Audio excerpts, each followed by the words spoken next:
Hello, everyone, and welcome back to episode 18 of Bobble Pod. In this episode, I'm going to be talking about the ethics in marketing.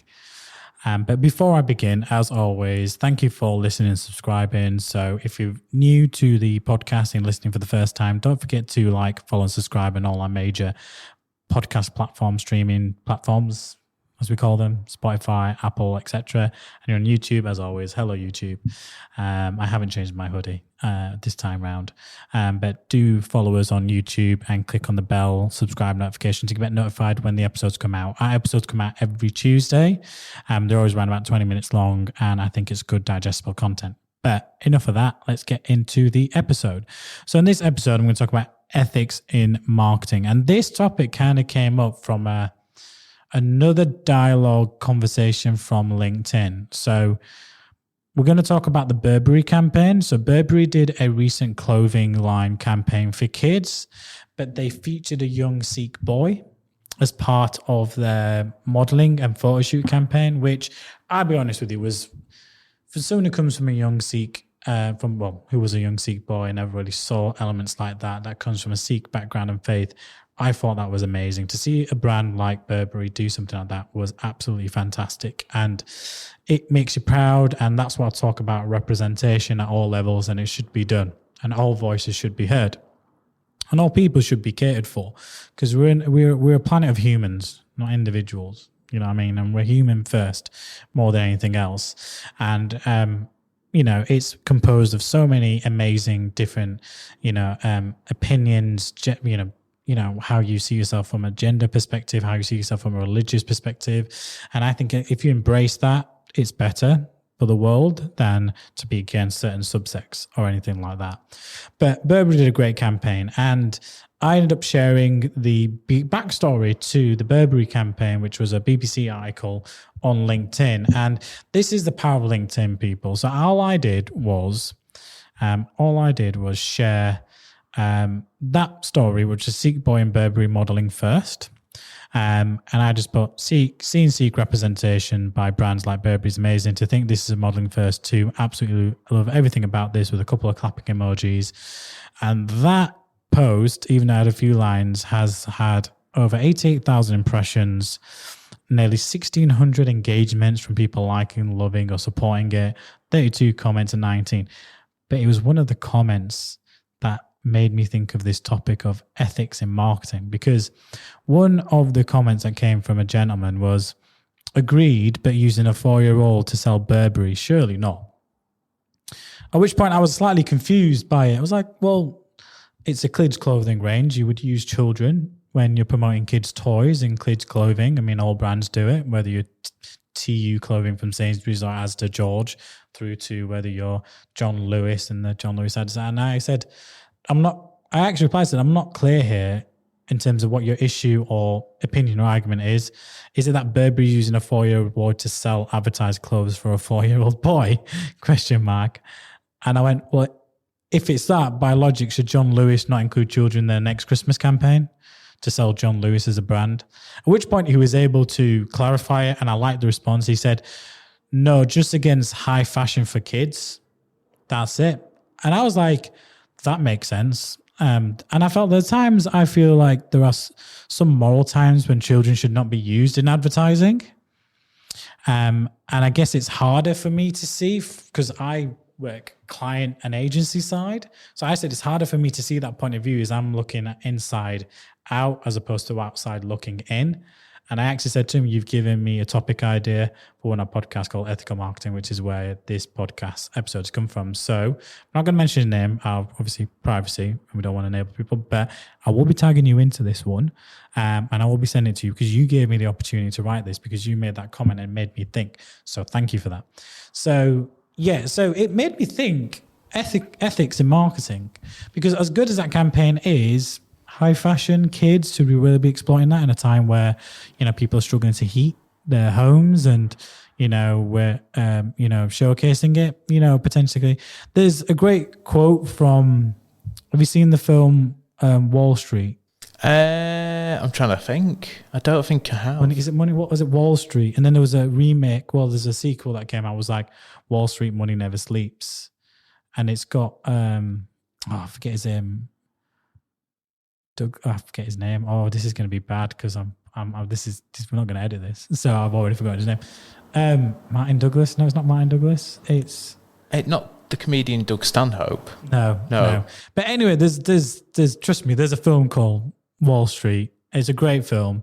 It has Charlie Sheen in it, and there's someone else in it in the original one, and it was actually, I think it was in the remake, which had Shia LaBeouf in. And it had one of the original characters in the beginning where he goes to talk about moral hazard. What's unethical isn't illegal. So where do you join the line? Okay. Yeah. So it's typically a subjective point of view. So Josh, you've just Googled it. Who's the lead role in it? So Josh has just shown me it's Michael Douglas. Michael Douglas. What did I say? Martin Douglas or something? I just make it up. Yeah, Michael Douglas. Yeah, he does a great role in both films, by the way. Great actor. So yeah, he's in that one. They talk about moral hazard. What's unethical isn't illegal. And that's just Wall Street for you, isn't it? I mean, when you look at it.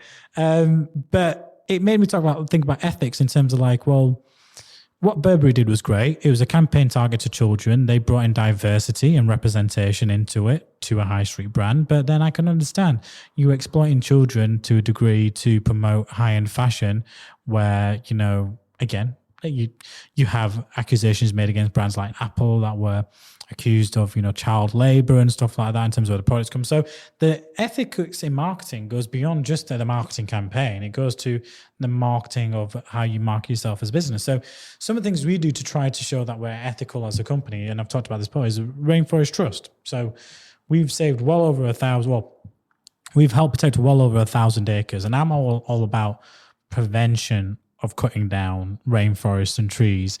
And that really came from the big bushfire that happened in the Amazon.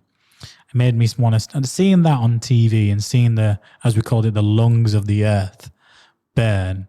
And I was like, no, we need to do something. We need to do more to protect this. And then it was Claire Daniels, who from Tree Media, that introduced me to Rainforest Trust because she was a conservation fund member. And we since have joined, and a percentage of our profits now go towards protecting acres, and I think we're close to 1,500 acres now that we've protected across the globe of that, and that's close to like nearly 1,000 football pitches, Premier League football pitches. Just think of the size of the map. That's more than Leeds in West Yorkshire as a potential county that we've helped contribute towards. And I'm very proud of that because we've been doing that for 2 years. But that's just one example of ethics that we use in the company in terms of how we market ourselves, in terms of how we're paper free. We're gone green. And in a world where we deliver in digital, that takes a lot of energy and energy consumption. We have to think about the impact we have as a business. So then you've got other brands, and there's a lot of things out there that can be considered, and I've got some examples here of really bad ethics. And there's like different topics you can think about. So like stuff like misleading images, like spamming, understanding that marketing a product means getting people's attention. So is remarketing classed as spamming? Because we've all done this, and some of you that are probably listening and watching, we've all searched for a holiday on TripAdvisor, Skyscanner, and the minute we've left and we're going to go check the football results on Sky Sports News, or you've go back to social media to look at funny videos, you see the retargeting ad of that flight from Leeds Bradford Airport to, I don't know, Lisbon. That's the last flight I did. You start seeing those ads come up. And is that spamming someone? Is that ethical? To some degree, should we have a limit of how much we entice someone? Someone's potentially looking at a holiday, but then ramming the prices and the ad down their throats to the point where they convert. Is that ethical? It's capitalism. It's supply and demand money. It's trying to get your attention, and very similar to maybe McDonald's and Burger King making food look sexy.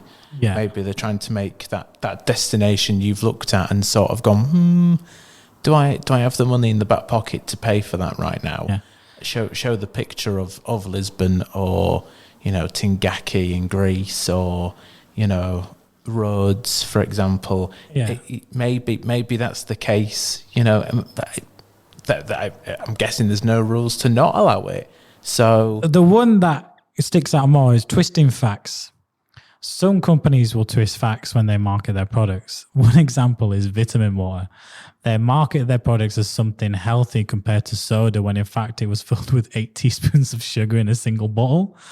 You know, so, and we talked about this on the other episode about, you know, the Brexit campaign. That was unethical. I didn't agree with that. That was twisting facts to use it. But it comes back to moral hazard. What's unethical isn't illegal. And that's where I think, you know, brands have to be, in this current age, have to be a lot more careful.